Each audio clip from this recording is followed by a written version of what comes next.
ಬನ್ನಿ ಪ್ರಭು.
ನಿಲ್ಸ್ಕೊಂಬಿಡಿ ಗಾಡಿ.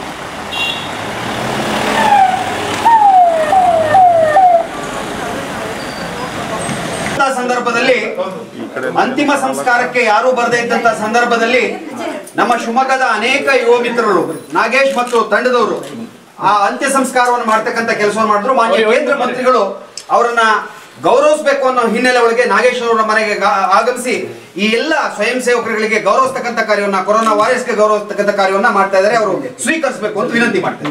ಭಾರತ್ ಮಾತಾ ಕಿ ಜೈ, ಜೈ ಶ್ರೀರಾಮ್, ಜೈ ಶ್ರೀರಾಮ್, ಜೈ ಶ್ರೀರಾಮ್, ಜೈ ಶ್ರೀರಾಮ್.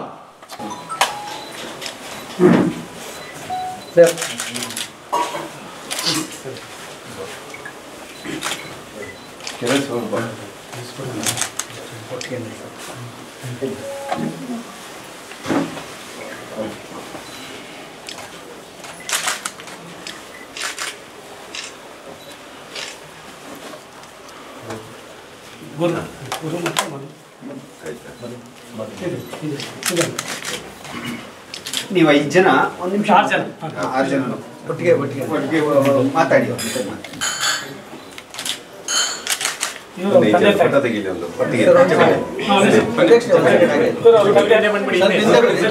ಸ್ವಲ್ಪ ಹಿಂದೆ ಬನ್ನಿ ಸರ್.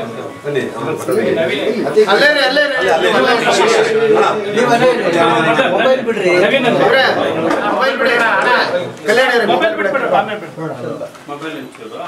ಸರ್.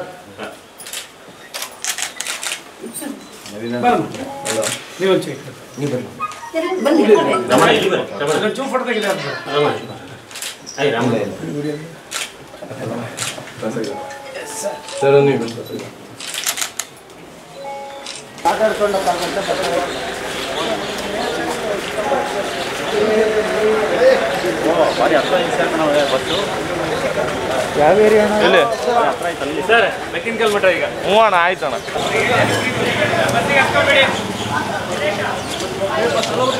ಅಲ್ಲೇ ನೀವು ಹೋಗಿ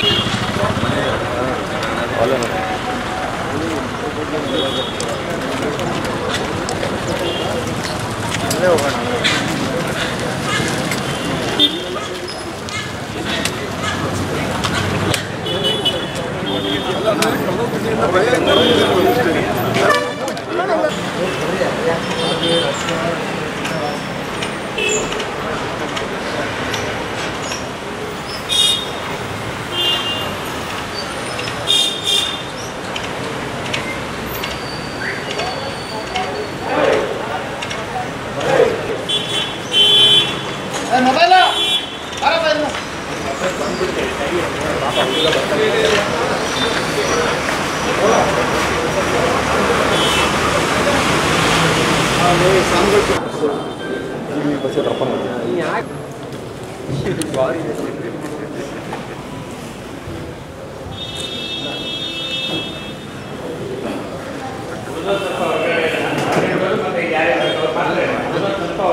ಶ್ರೀಯುತ ರಾಜು ಚಂದ್ರಶೇಖರ್ ಅವರು ಕೇಂದ್ರ ಸರ್ಕಾರದ minister of state for skill ಡೆವಲಪ್ಮೆಂಟ್ಗಳ ದಿವ್ಯ ಸಾನ್ನಿಧ್ಯದಲ್ಲಿ ಎಲ್ಲ ಶಿವಮೊಗ್ಗದ ಮಠಾಧೀಶರ ಜೊತೆಗೆ ಈ ಒಂದು ಸಂವಾದ ಕಾರ್ಯಕ್ರಮವನ್ನು ಏರ್ಪಡಿಸಲಾಗಿದೆ. ಮೊದಲಿಗೆ Somesh. Hello hello hello, mobile mobile mobile Somanna.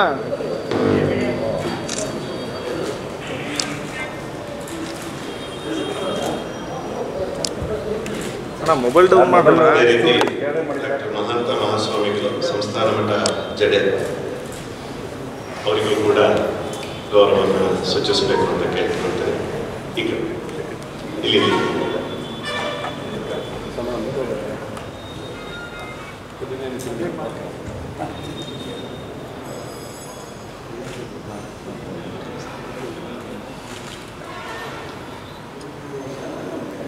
Doctor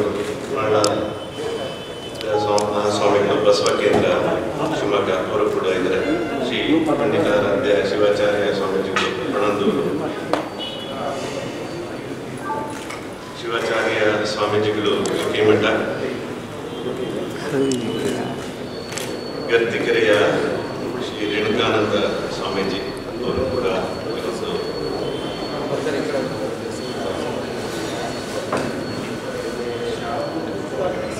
Mahanta ದೇಶಿ ಕೇಂದ್ರ ಸ್ವಾಮೀಜಿ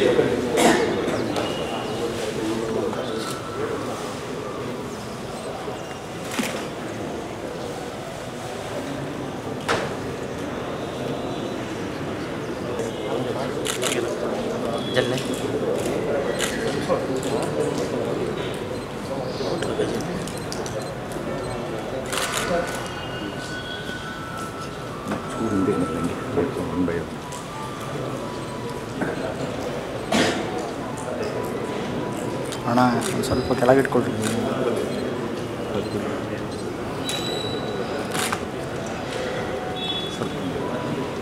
ಸೋಮಣ್ಣ ಹಿಂದಕ್ಕೆ ಬನ್ನಿ.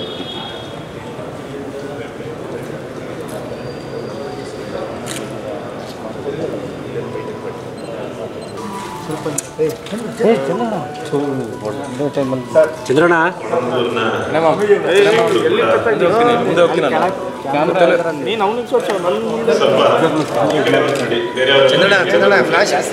ಕ್ಯಾಮ್ರಾ ತೆಗಿರೋ ಮರ್ಯಾ ಬರೋಣ ಹಿಂದೆ ಬರೋಣ. ಅವಳಿ ಮರ ನಿಮ್ಮ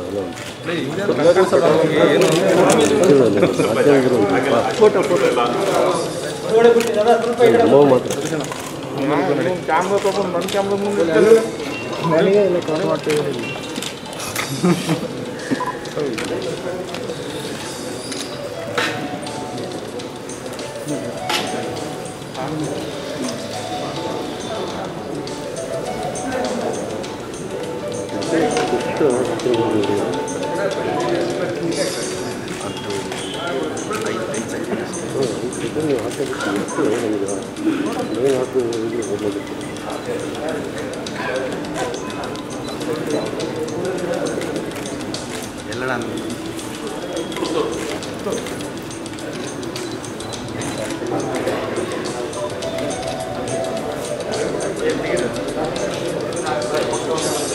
ಸರ್ ಮೊಬೈಲ್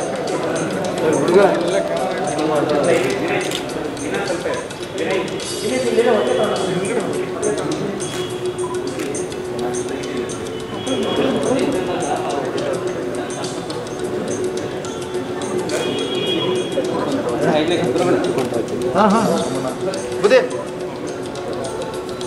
ಚೂರು ಮುಂದೆ ಮುಂದೆ ಬನ್ನಿ.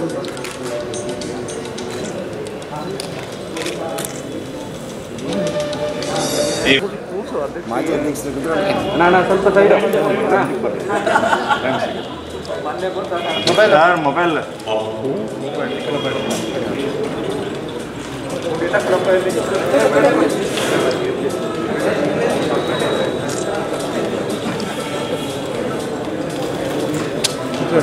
ಇವರೇ ರೈಟ್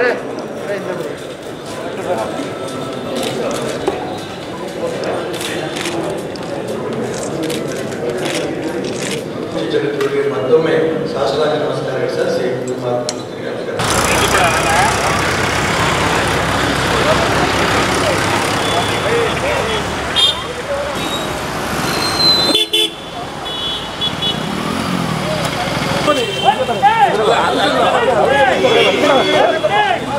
भारत माता के भारत माता के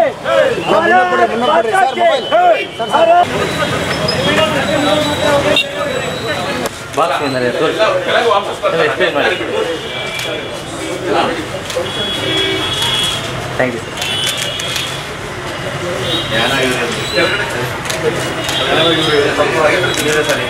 ಎಲ್ಲರೂ ಮಾಸ್ಕ್ ಹಾಕೋಬೇಕು ಪ್ಲೀಸ್. ಇವತ್ತೊಂದೇ ವರ್ಷದ್ದು ಇದರಿಂದ ಯಾವುದೇ ಒಂದು ಫಂಕ್ಷನ್ನು ಮಾಡಿರಲಿಲ್ಲ. ಇದೇ ಒಂದು ದೊಡ್ಡ ಇವೆಂಟ್ ಆಗಿದೆ ನಮ್ಮ ಅಪ್ಪ ಎಲ್ಲ ಇದರಲ್ಲೇ ಇದ್ದು ಸರ್ ಒಳ್ಳೇದಾಗಲಪ್ಪ. ಹಾಕೊಳ್ಳಿ ಪ್ಲೀಸ್. ಸರ್ ಸಬ್ಸಿಡೀಸ್ ಏನೇನು ಬರ್ತಾ ಇದೆ ಅನ್ನೋದು ಮಾಸ್ಕ್ ಸರ್ ಈಗ ಕೇಂದ್ರ ಸರ್ಕಾರದಿಂದ ಕೇಂದ್ರ ಸರ್ಕಾರದಿಂದ ಸರ್ ಗರಿಷ್ಠವಾಗಿ DAPಗೆ ಸಬ್ಸಿಡಿಯನ್ನು ಕೊಡ್ತಾ ಇದೆ. ಆ್ಯಕ್ಚುಲಿ 1185 ರೂಪಾಯಿ 1200 ರೂಪಾಯಿ ಮಾರಾಟ ದರ ಇದೆ ಸರ್. ರೈತರಿಗೆ ಕಡಿಮೆ ದರದಲ್ಲಿ ಸಿಗ್ತಾ ಇದೆ. ಮುಂಚೆ ಅದು 1900 ಆಗಿತ್ತು. ಅಂತಾರಾಷ್ಟ್ರೀಯ ಕಚ್ಚಾ ಬೆಲೆಗಳ ಜಾಸ್ತಿ ಸರ್ಕಾರದಿಂದ ಸಬ್ಸಿಡಿ ದರನ ಹೆಚ್ಚಿಗೆ ಮಾಡಿದ್ರಿಂದ ಈಗ ಅದು ಮತ್ತೆ ಹಳೆ ದರದಲ್ಲಿ 1200 ರೂಪಾಯಿ ಒಂದು ಚೀಲಕ್ಕೆ ರೈತರಿಗೆ ಸಿಗ್ತಾ ಇದೆ. 1211 ರೂಪಾಯಿಯಷ್ಟು ಅಂದರೆ ರೈತರು ಏನು ಕೊಡ್ತಾರೆ ಅದಕ್ಕಿಂತ ಜಾಸ್ತಿ ಸಬ್ಸಿಡಿ ಹಣವನ್ನು ಸರ್ಕಾರ ತಯಾರು ಮಾಡುವಂಥ ಕಂಪ್ನಿಗಳಿಗೆ ಪೂರ. ಭಾರತ್ ಮಾತಾ ಕಿ ಜೈ, ಭಾರತ್ ಮಾತಾ ಕಿ ಜೈ. जय जवान जय किसान, जय जवान जय किसान. नरेंद्र मोदी जी सरकार के जय मानले.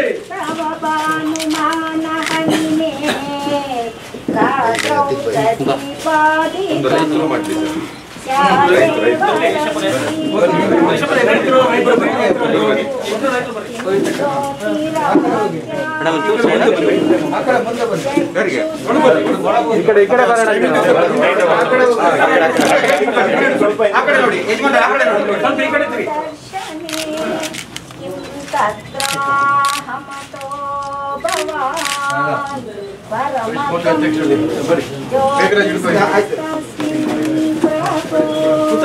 ಬಾಬಾ ಇನ್ನು ಹಿಂದೆ ಬರೋಣ ಬಂದ್ಬಿಡ್ರಿ ಅಣ್ಣ, ಜಾಗ ಇದೆ.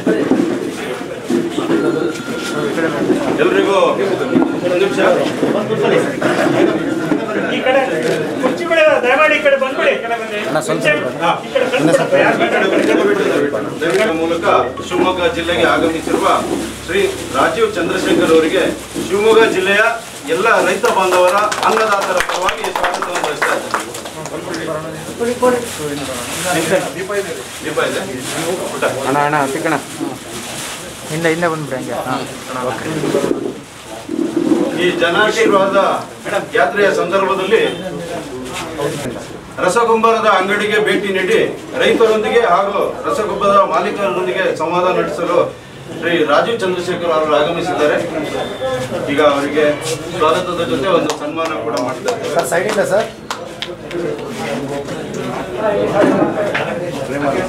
ಓಕೆ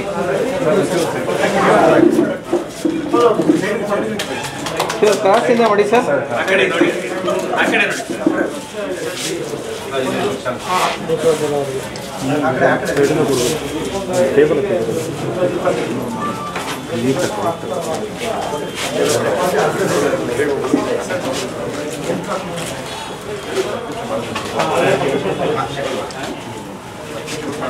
ಗ್ರಾಮೀಣಾಭಿವೃದ್ಧಿ ಹಾಗೂ ಪಂಚಾಯತ್ ರಾಜ್ ಸಚಿವರಾದ KS ಈಶ್ವರಪ್ಪ ಅವರು ಕೂಡ ಆಗಮಿಸಿದ್ದಾರೆ. ಅವರಿಗೂ ಕೂಡ ತಮ್ಮೆಲ್ಲರ ಪರವಾಗಿ ಸ್ವಾಗತವನ್ನು ಬಯಸ್ತೇನೆ. ಅದೇ ರೀತಿಯಲ್ಲಿ ಪುತ್ತೂರಿನ ಶಾಸಕರಾದ ಸಂಜೀವ್ ಮಠಂದೂರ್ ಸರ್ ಕೂಡ ಆಗಮಿಸಿದ್ದಾರೆ. ಅವರಿಗೂ ಕೂಡ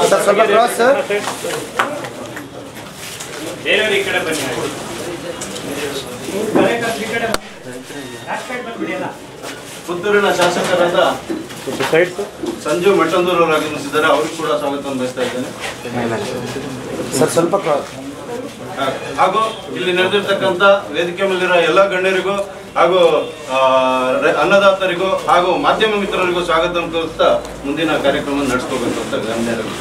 ಸರ್ ಸ್ವಲ್ಪ ಕ್ರಾಸಿಂದ ಹಾಕಿ ಅಣ್ಣ ಸೈಡ್.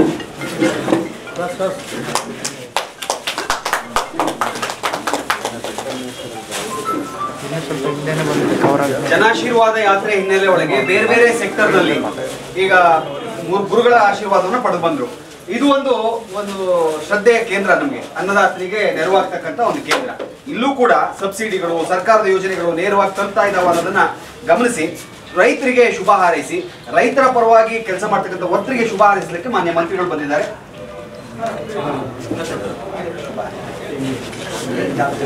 ಹಿಂದೆ ಬಂದ್ಬಿಡಿ, ಜಾಗ ಇಲ್ಲ. ಎಲ್ಲರಿಗೂ ನಮಸ್ಕಾರ. ಅದರ ಸ್ವಾಗತಕ್ಕೆ ಮತ್ತು ಆಶೀರ್ವಾದಕ್ಕೆ ತುಂಬ ಧನ್ಯವಾದಗಳು. ನಾನು ನರೇಂದ್ರ ಮೋದಿಜಿ ಸರ್ಕಾರ ಒಂದು ಮಿನಿಸ್ಟರ್. ನರೇಂದ್ರ ಮೋದಿಜಿ ಸರ್ಕಾರದ ಕಮಿಟ್ಮೆಂಟ್ ಫಾರ್ ಸೋಷಿಯಲ್ ಜಸ್ಟಿಸ್ ಅವ್ರದ್ದೊಂದು ಸ್ಟೇಟ್ಮೆಂಟ್ ಇದೆ, ಸಬ್ಕಾ ಸಾಥ್ ಸಬ್ಕಾ ವಿಕಾಸ್ ಸಬ್ಕಾ ವಿಶ್ವಾಸ್ ಸಬ್ಕಾ ಪ್ರಯಾಸ್. ಈ August 15th ಒಂದು 75th independence day. 75 independence daily 60 years ಒಂದು ಬೇರೆ ಟೈಪ್ ಗವರ್ಮೆಂಟ್ ಮತ್ತು ಪಾಲಿಸೀಸ್. ಈ ಲಾಸ್ಟ್ 7 ಇಯರ್ಸ್ ಅಲ್ಲಿ ಒಂದು ಟೋಟಲಿ ಡಿಫ್ರೆಂಟ್ ಟೈಪ್ ಪಾಲಿಸೀಸ್. ಈ ಪಾಲಿಸಿ ಬಗ್ಗೆ ಒಂದು ರೈತರಿಗೆ ಲಾಸ್ಟ್ 60 ಇಯರ್ಸ್ ಅಲ್ಲಿ ಇಟ್ ವಾಸ್ ಆಲ್ವೇಸ್ ಒಂದು ವೆದರ್ ಡಿಪೆಂಡೆಂಟ್, ಗಾಡ್ ಡಿಪೆಂಡೆಂಟ್ ಅವ್ರದ್ದು ಫಾರ್ಚೂನ್ ಮತ್ತು ಪ್ರಾಸ್ಪೆರಿಟಿ. ಈ ಲಾಸ್ಟ್ 7 ಇಯರ್ಸ್ ಅಲ್ಲಿ ಪ್ರೈಮ್ ಮಿನಿಸ್ಟರ್ ನರೇಂದ್ರ ಮೋದಿಜಿ ರೈತರ ಬಗ್ಗೆ PM ಕಿಸಾನ್, PM ಫಸಲ್ ಬಿಮಾ ಯೋಜನಾ, ಒಂದು ಟ್ರಾನ್ಸ್ಪರೆಂಟ್ ಫರ್ಟಿಲೈಸರ್ ಸಬ್ಸಿಡಿ, MSP, ಈ ತರ ಒಂದು ಸಿಸ್ಟಮ್ಯಾಟಿಕ್ಲಿ ಪಾಲಿಸಿ ಮಾಡಿ ಒಂದೊಂದು ರೋಡ್ ಮ್ಯಾಪ್ ಕೆಲಸ ಮಾಡ್ತೇನೆ ಟು ಡಬಲ್ ಫಾರ್ಮರ್ಸ್ ಇನ್ಕಮ್. ಅವ್ರದ್ದು ಕಮಿಟ್ಮೆಂಟ್ ಇದೆ ರೈತರಿಗೆ ಒಂದು prosperous self sufficient economic model develop ಮಾಡಬೇಕು. ಸೊ ಈ ತರ ಒಂದು ನಮಗೆ ಇನ್ನೊಂದು ಖುಷಿ ಆಗಿದೆ ಟು ಸಿ ದ ಟ್ರಾನ್ಸ್ಪರೆಂಟ್ ಒಂದು pro farmer policies at work. ನಮ್ಮ on behalf of prime minister Narendra Modi ನಾವು ಕಮಿಟ್ ಮಾಡ್ತೇನೆ ರೈತರ ಬಗ್ಗೆ. Our government is fully committed, ಫ್ಯೂಚರ್ಗೆ ಫುಲ್ಲಿ ಕಮಿಟೆಡ್ 100%. ಮತ್ತು ಏನದು ಫೀಡ್ಬ್ಯಾಕ್ ಇದೆ that will be communicated to Delhi. ಅದರಿಂದ ಪಾಲಿಸಿ ಚೇಂಜಸ್ ಮತ್ತು ಬೇರೆ ಏನಾದರೂ ಇಶ್ಯೂಸ್ ಇದೆ ಅದು ವಿ ವಿಲ್ ರಿಸಾಲ್ವ್. ಮತ್ತೊಮ್ಮೆ ಧನ್ಯವಾದಗಳು.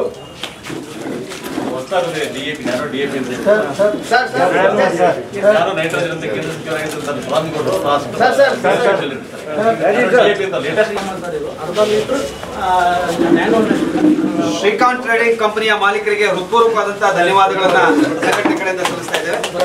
ಒಂದು ಮನವಿ ಪತ್ರ ರೈತರ ಪರವಾಗಿ ವಿರೋಧ ಡೀಲರ್ಗಳ ಪರವಾಗಿ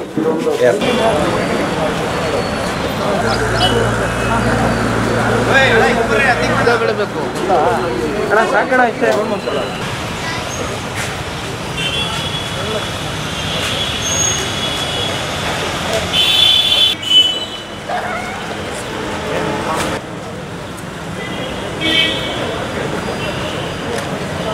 ಎಷ್ಟು ವರ್ಷ ಆಯ್ತು? 2 ವರ್ಷ ಆಯ್ತು.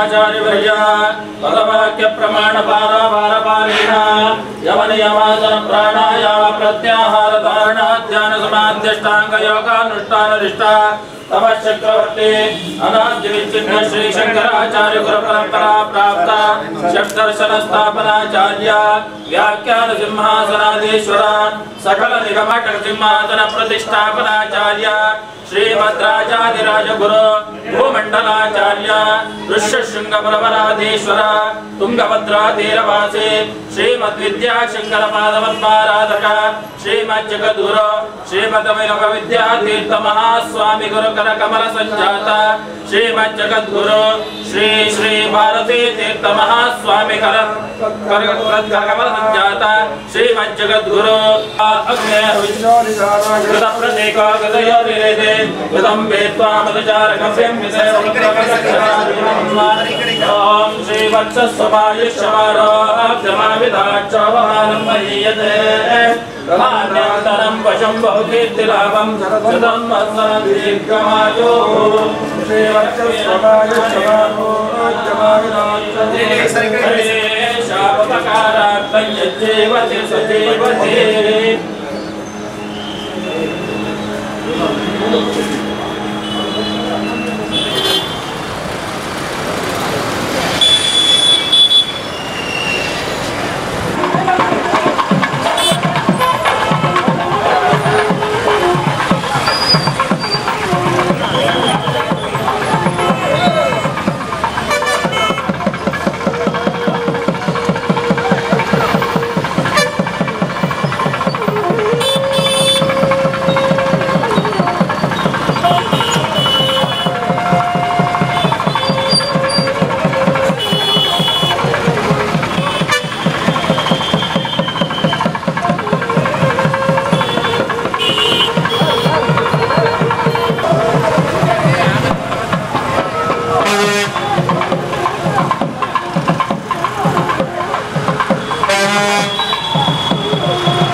ಭಾರತ್ ಮಾತಾ ಕಿ ಬಿ.ಆರ್. ಅಂಬೇಡ್ಕರ್ ಅವರಿಗೆ ಬಿ.ಆರ್. ಅಂಬೇಡ್ಕರ್ ಅವರಿಗೆ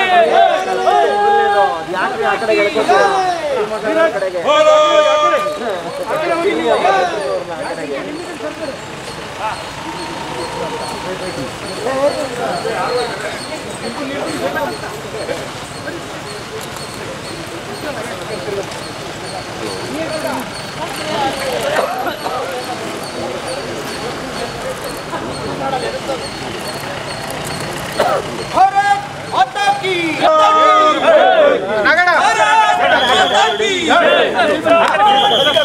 नरेंद्र मोदी जिंदाबाद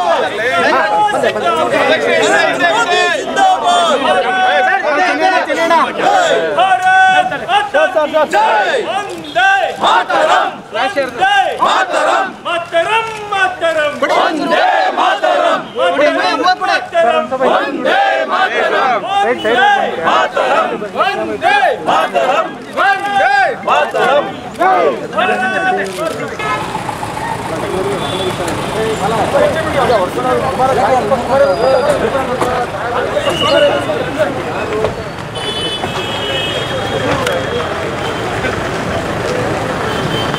ಸ್ವಲ್ಪ ದೂರ ಬನ್ನಿ ಎಲ್ಲ ಪ್ಲೀಸ್. भारत माता की भारत माता की जिंदाबाद जिंदाबाद ಬಿಜೆಪಿ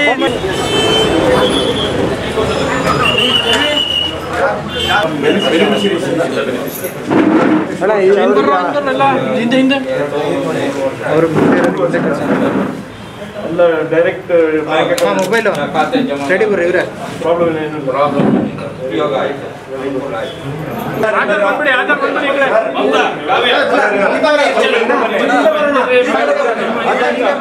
ಹಿಂದೆ ಬನ್ನಿ ಹಿಂದೆ ಬನ್ನಿ ಹಿಂದೆ ಸರ್ ಸ್ವಲ್ಪ ಹಿಂದೆ ಬನ್ನಿ ಸರ್ ಹಿಂದೆ ಬನ್ನಿ ಸರ್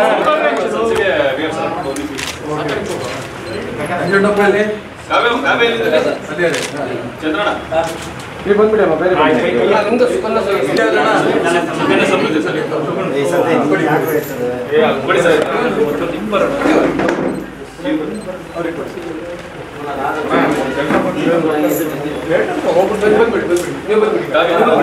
ಬರೀ ಆಧಾರ್ ಕಾರ್ಡ್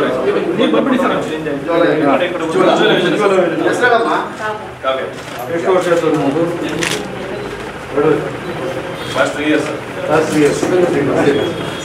ಮೊಬೈಲು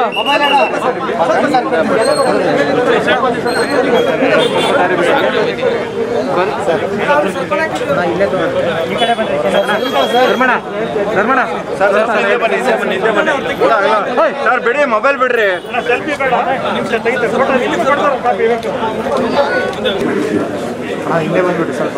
ಎಲ್ಲರಿಗೂ ನಮಸ್ಕಾರ. ನಮ್ಮ ಕೇಂದ್ರ ಸರ್ಕಾರ ಸುಮಾರು 40 ಜನ ಯುವಕರಿಗೆ ಮಂತ್ರಿ ಸ್ಥಾನವನ್ನು ಕೊಟ್ಟಿದೆ. ಹಾಗಾಗಿ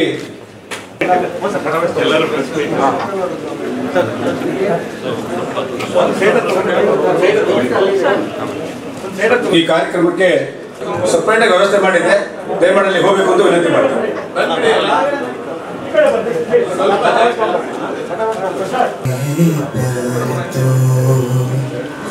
हर पल कहना चाहिए मैं रहूं या ना रहूं भारत रहना चाहिए देश से है प्यार तो हर पल कहना चाहिए मैं रहूं या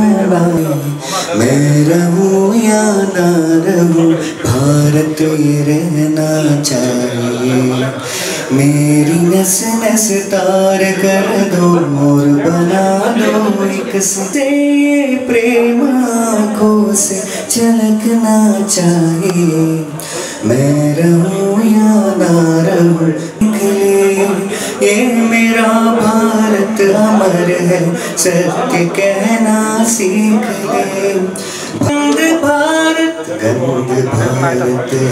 मुझे भूलना एक क्षण तुझे मैं रहूं या ना रहूं भारत रहना चाहिए मैं रहूं या ना रहूं भारत रहना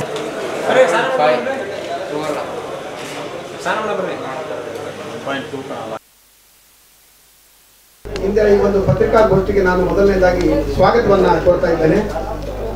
ಇಂದಿನ ಪತ್ರಿಕಾಗೋಷ್ಠಿಯನ್ನು ಕೇಂದ್ರ ಸಚಿವರಾದಂತಹ ಶ್ರೀಯುತ ರಾಜೀವ್ ಚಂದ್ರಶೇಖರ್ ಅವರು ನಡೆಸಿಕೊಂಡಿದ್ದಾರೆ.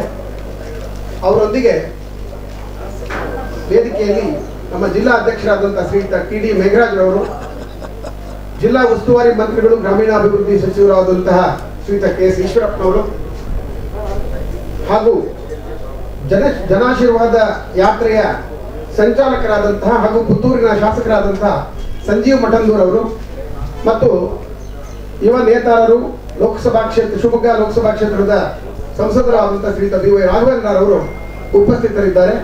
ಅವರೆಲ್ಲರಿಗೂ ಕೂಡ ಶಿವಮೊಗ್ಗ ಜಿಲ್ಲಾ ಬಿಜೆಪಿ ವತಿಯಿಂದ ಸ್ವಾಗತವನ್ನು ಕೊಡ್ತಾ ತಮಗೂ ಕೂಡ ಮತ್ತೊಮ್ಮೆ ಸ್ವಾಗತವನ್ನು ಕೋರಿ ಈ ಪತ್ರಿಕಾಗೋಷ್ಠಿಯನ್ನು ಶ್ರೀಯುತ ರಾಜೀವ್ ಚಂದ್ರಶೇಖರ್ ಅವರು ನಡೆಸಿಕೊಡ್ಬೇಕು ಅಂತ ಹೇಳಿ ವಿನಂತಿ ಮಾಡ್ತೇನೆ. ಸರ್ ಪ್ಲೀಸ್ ವೆಲ್ಕಮ್ ಮಾಡಿ ಪ್ಲೀಸ್. Thank you. ತಮ್ಮೆಲ್ಲರಿಗೂ ನಮಸ್ಕಾರ. ಇದು ನಂಬರ್ ಡೇ 2 ಆಫ್ ಜನಾಶೀರ್ವಾದ ಯಾತ್ರಾ. ಇದು ತುಂಬ ಖುಷಿಯಾಗಿದೆ. ಶಿವಮೊಗ್ಗ ಇದು ನಂದು ಫಸ್ಟ್ ಟ್ರಿಪ್ ಇದು to Shivamogga and I am deeply grateful. ಈ ಆಧಾರದ ಸ್ವಾಗತಕ್ಕೆ ತುಂಬ ಧನ್ಯವಾದಗಳು. ಮತ್ತು ಇಲ್ಲಿ ಬೇರೆ ಬೇರೆ ಆಪರ್ಚುನಿಟೀಸ್ ಇದೆ ಈ ಪೋಸ್ಟ್ ಕೋವಿಡ್ ಒಂದು ವರ್ಲ್ಡಲ್ಲಿ, where the world is changing. Technology ಮತ್ತು ಸ್ಕಿಲ್ಸ್ ಇದು ಎರಡು ನಮ್ಮದು ಡಿಪಾರ್ಟ್ಮೆಂಟ್, ನಮ್ಮ ಮಿನಿಸ್ಟ್ರಿ, ಈ ಎರಡು departments can make a big difference to the youth of Shivamogga, youth of Karnataka in general, Shivamogga in particular. ನಾನು ಇಲ್ಲಿ I think there is a great potential.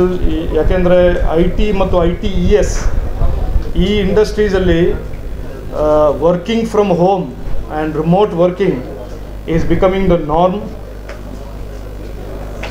ಅದು ಒಂದು ಲಾಂಗ್ ಸ್ಟ್ಯಾಂಡಿಂಗ್ ಇಶ್ಯೂ ಇದೆ for youth and the issue has been jobs ಎಲ್ಲ R ಇನ್ Bengaluru, talent ಎಲ್ಲ are distributed all over and present all over. Talent ಮತ್ತು aspirations are all over Karnataka, but jobs are in Bengaluru. ಈ post covid ಇರಲ್ಲಿ internet ಮತ್ತು technology connectivity, internet ಮತ್ತು storage ಮತ್ತು skills, ಇದು ಎರಡು issues are going to be driving the distribution of jobs across the state, across the country, and remove the pressure of going to Bengaluru. ಇದೊಂದು reality ಇದೆ. This is a post covid reality. And ನನ್ನ ಪ್ರಕಾರ ಇದು ಕರ್ನಾಟಕಕ್ಕೆ ಮತ್ತು ಶಿವಮೊಗ್ಗಕ್ಕೆ and ಬೇರೆ ಬೇರೆ ಡಿಸ್ಟ್ರಿಕ್ಟ್ ಇದು ತುಂಬ is a big opportunity. It is an opportunity and I have committed to my colleague Raghavendra ji ಮತ್ತು our senior very senior leader Eshwarappa ji that I will do everything possible in my ministries to bring skilling to Shimoga and in particular in Karnataka in general, ಮತ್ತು IT and IT infrastructure and connectivity. ಮತ್ತೊಮ್ಮೆ ಧನ್ಯವಾದಗಳು. ತಮ್ಮ support ಮತ್ತು ಆಶೀರ್ವಾದಗಳೆಲ್ಲ ಧನ್ಯವಾದಗಳು. and I will continue my journey across the other 3 districts before I reach Bengaluru on 19th. And from there go back to being to Delhi on 22nd, and I am deeply privileged and honored to be here. ಇಲ್ಲ, ಇದು infrastructure overnight ಏನು infrastructure ಆಗಿಲ್ಲ. But ಒಂದು ಈ model what I am saying today is ಇದು first time ಈ ಥರ ಒಂದು opportunity is there in front of us. And if you remember August 15 prime minister Narendra Modi ji red ಫೋರ್ಟಲ್ಲಿ he said ಯಹಿ ಸಮಯ ಹೈ ಯಹಿ ಸಮಯ ಹೈ ಯೇ ಭಾರತ್ ಕಾ ಸಮಯ ಹೈ. ಅದು it is not just a poem, ಇದು ಒಂದು global reality is making Indian suppliers. ಅದು I give you some 2 data points. Indian suppliers are becoming the chosen suppliers in the global supply chain. June exports, the June exports has been 50% higher than any time in the history of India. On 1 week ago, Prime Minister Narendra Modi ji on the webinar, on the conference, he said, "Ee sala we will do $400 billion of exports." Yakendre world is now looking to India to being its trusted partner in manufacturing ಮತ್ತು services. ಅದೊಂದು point. Second data point for your consumption, 2014 ಅಲ್ಲಿ electronic manufacturing in India was 1.9 lakh crores total, 1.9 lakh crores. 2020 ಅಲ್ಲಿ it is 5.3 lakh crores.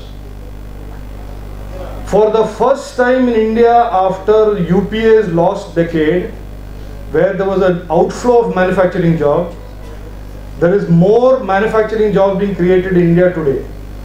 And post-COVID, as the world wants more manufacturing done by India instead of China, there will be more and more manufacturing done in India. Athar on the new ವಾತಾವರಣ, new ಒಂದು environment ಇದೆ global. ನಮ್ಮದು ಮಿನಿಸ್ಟ್ರಿಯಲ್ಲಿ February 25 ಒಂದು ಹೊಸ policy announce ಮಾಡ್ತೀವಿ. ಆ policy is about user safety. ಯಾಕೆಂದರೆ ಈ issue is not about anything but user ಮತ್ತು ಯೂಸರ್ ಪ್ಲ್ಯಾಟ್ಫಾರ್ಮ್ ಅವ್ರದ್ದು relationship. So if a user is on A platform or B platform and the user is being abused or users are trolled or user is getting fake news, ಅವ್ರದ್ದು accountability ಏನು accountability. So we have created new rules in the ministry which is talking about user safety. So ತಮ್ಮ ಬಗ್ಗೆ some fake news is put there, fake photographs, and you should have the right to question that platform. ಆ ಥರ ಒಂದು user safety ಬಗ್ಗೆ ಮತ್ತು user accountability ಬಗ್ಗೆ ಒಂದು rules ಇದೆ. ಗವರ್ಮೆಂಟ್ ವಿಲ್ ನಾಟ್ ಇಂಟರ್ವ್ಯೂ, ಯಾಕೆಂದರೆ government is not the regulator of technology. Government will give rights to users. ಅದು users, it's up to users to do what they have to do with the intermediaries. No, I think, and I was just referring to this inside in another forum, one of the things is the job and the labor market globally is going through tectonic changes, and the need for technology skills even on the shop floor of a manufacturing factory, or the need for technology skills even if you are a self-help group making some handicrafts and wanting to sell it and market access. These needs for technology have shot up in the last 2 years. Yakendre earlier a self-help group could create some handicrafts and go to the nearby market or go to a nearby wholesaler and sell it. Today that whole market is being disrupted by e-commerce and digital. So there is an issue, there is a global issue. But if you look at the new education policy that our government has put, and I welcome you all to please study it, it is the biggest reform for ensuring employability for our future generations. And I'll explain to you why. Alli eradu life choices ide. Traditionally education is school, higher education agilla, drop out. And then as a dropout you will look at multiple other options, very diploma. School educationally, the new education policy integrates multiple life options. On the left, higher education, MB, BS, engineering, BA. On the right hand side, from 6th standard onwards, you can start taking up skilling. Skilling could be technology skilling, it could be some other skilling, masonry, carpentry, something skilling. ಆ ಥರ ಒಂದು skilling means you are developing 2 runways for students to develop life choices and employability. Matto, we are creating something, we are creating something called academic banking of credits. So 3 years, 4 years, 5 years later, if a student who is now employed as a skilled student wants to leave his job and start studying in engineering, our education ಮತ್ತು work can be counted as credits towards an engineering degree. On the flexibility for a student to gain education, skills, all aimed at getting better employability. Adondu.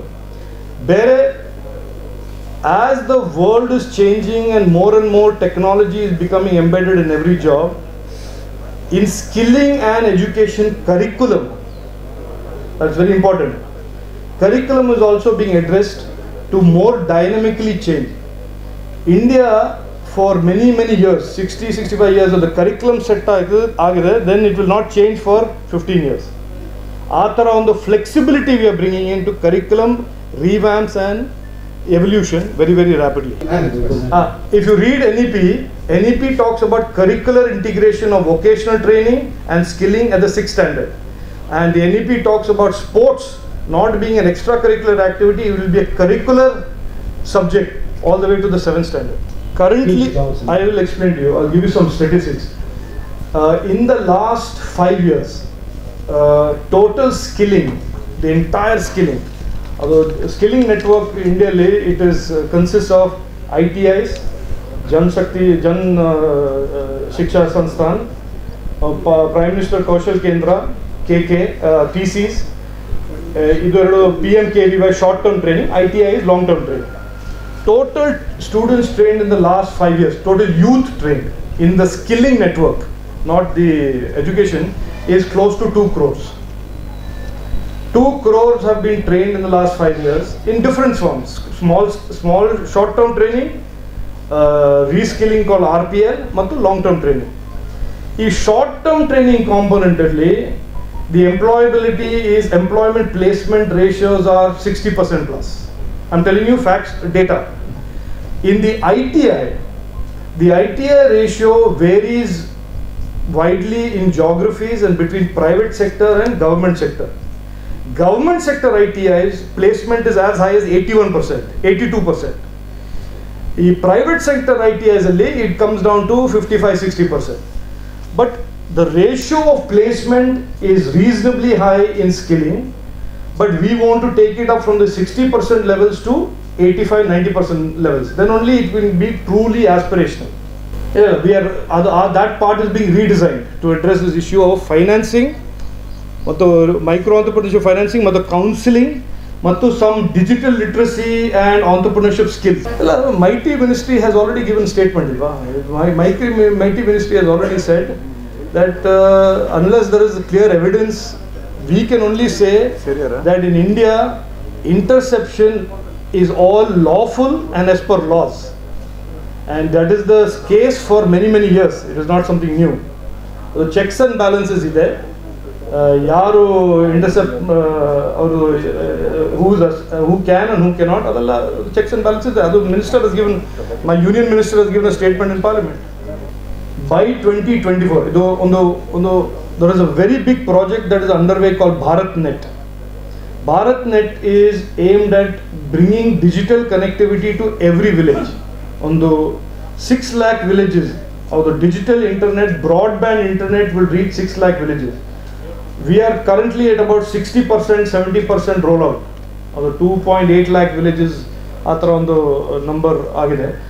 But by 2024-2025, it will become, in my opinion, close to 6 lakhs.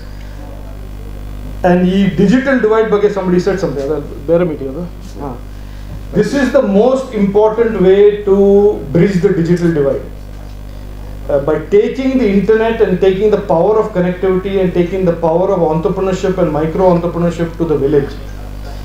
So, ನಮ್ಮ ministry, there is another program called Digital Village. ಒಂದು 5,000 villages ಅಲ್ಲಿ ಒಂದು pilot project to take internet to every house of the village and to provide a low-cost device to every member of the family. ಅದು start ಆಗಿದೆ June September 2020 it was started and it is now underway. And if the pilot project is successful, then we will expand that. Thank you, sir. Karnataka every district on the digital village is pilot project. Compared to other private players, whether you take especially the Malnad region, if you go near water surveys, you will get BSNL connectivity. In that phase, is your government, is department portfolio will suggest the government to revive the BSNL, because as it has got a very good network coverage, because BSNL is one of the companies in the disinvestment process. How can you address this? BSNL is not my ministry. BSNL is the Department of Telecommunication. That's bear on the ministry. Sir, as a skill development, your portfolio and understanding these issues, and you are generating jobs and what you talked about IES and all, working from home and all. This in rural areas, if they are supposed to get network. So the BSNL has got a much more broader base compared to other private players, and other players are not coming forward there. This is another issue. I'll respond to you very clearly and carefully. On the BSNL, I am speaking as a user, consumer, minister, citizen, whatever, is a strategic national operator. Yes. It manages the strategic network of the country. BSNL has not been successful in the last 15-20 years in competing in the consumer market. That also we should understand. Vodafone, Idea, Reliance, Airtel, they have all done well, and they are not. It is clear that government should not be in any business that is a consumer business. Air India, BSNL, because that is not something that government-run organizations are very good at, being nimble, flexible, about BSNL's future, that I cannot comment. That the minister, I will feel free to contact the Minister of Communication, and he will no doubt answer that. I consider BSNL a very good company.